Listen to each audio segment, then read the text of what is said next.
Hello, good morning, good afternoon, good evening, depending on where you're watching from. My name is Aniel Tamirano, and I would like to welcome you to my YouTube channel, Empowering Teachers Worldwide. Today, I would like to talk a little bit about learning to learn and give you a few simple tips for getting students thinking about how they learn.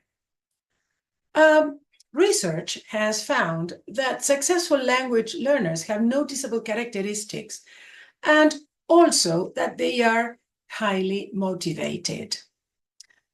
They are sociable, they are hardworking, good guessers, they are not scared of making mistakes.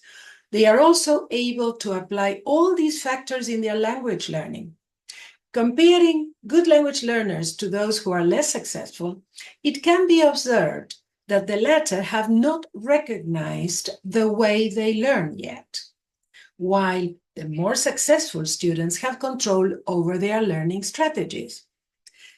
When students begin to understand their own learning processes and can exert some control over these processes, they tend to take more responsibility for their own learning.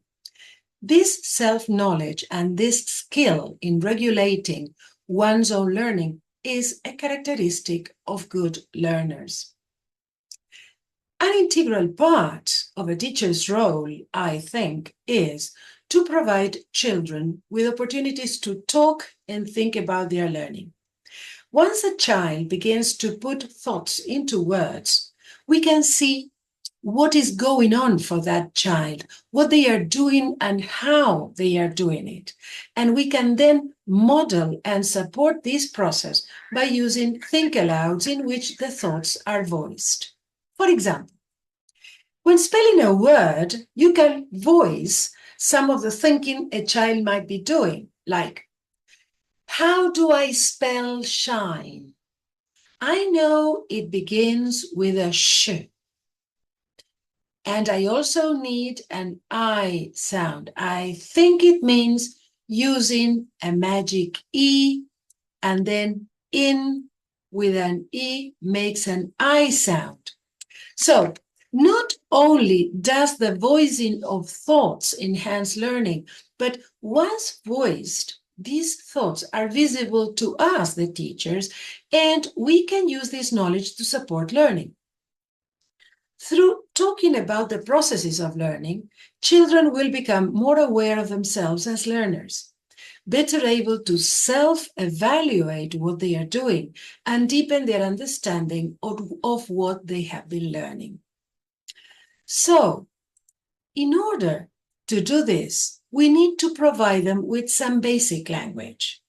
So we can start by using appropriate language, appropriate words like wondering, thinking, testing, exploring, and modeling the processes, asking them how thinking makes them feel, and making learning explicit for them. We can ask them to make posters with the language they need to talk about the learning. And these posters will act as work banks, and we can display them in the room and have them always available for them. For example, we can have a poster like this. Thinking makes me feel how? Excited, tired, curious, frustrated, confident, anxious. Why? When learners are faced with a task, encourage them to explain to themselves what they have to do as if they were explaining the task to a partner or to you. This self-talk strategy will help them understand the task better. It doesn't matter if they don't have enough language to do it in English. They can voice their thoughts in their own language, and you can echo in simple English, and they will gradually learn how to say it in English. This self-talk will also help them plan ahead for how to go about doing the task and what they may need to do it. And also what difficulties they may encounter and how they can solve them. Teaching your students how to plan their learning is essential, as it sets their expectations and it gives them goals to reach. Similarly, monitoring processes and monitoring their progress might come as second nature to us, but students haven't necessarily been taught to independently monitor their own learning. Once they learn to do this, it can help to accelerate their learning massively, as they feel personally responsible for their own progress. Students can assess their own awareness by asking themselves which of the following learning strategies they regularly use. For example, I draw pictures or diagrams to help me understand the subject.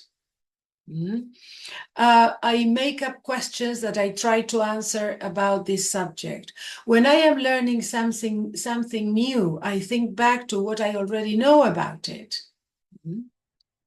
So they can use this, they can think about these things, they can use checklists in order to decide how they are doing. For example, I discuss what I am doing in this subject with others.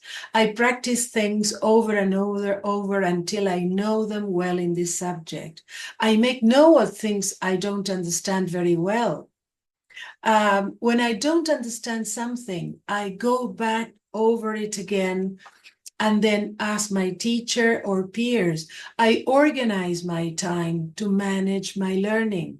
I can make plans for how to do the activities.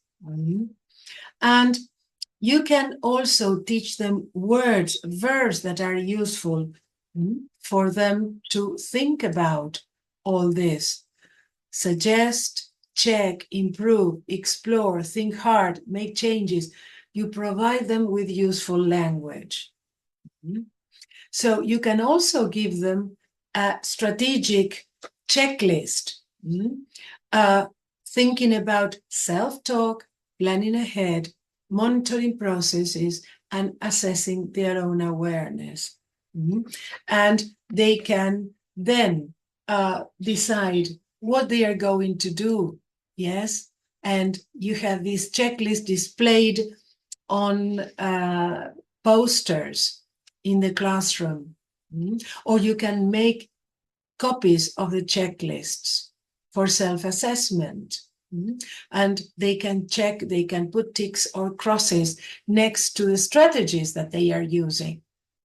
And then if they are not using some of the strategies, ask them to think how they can use them.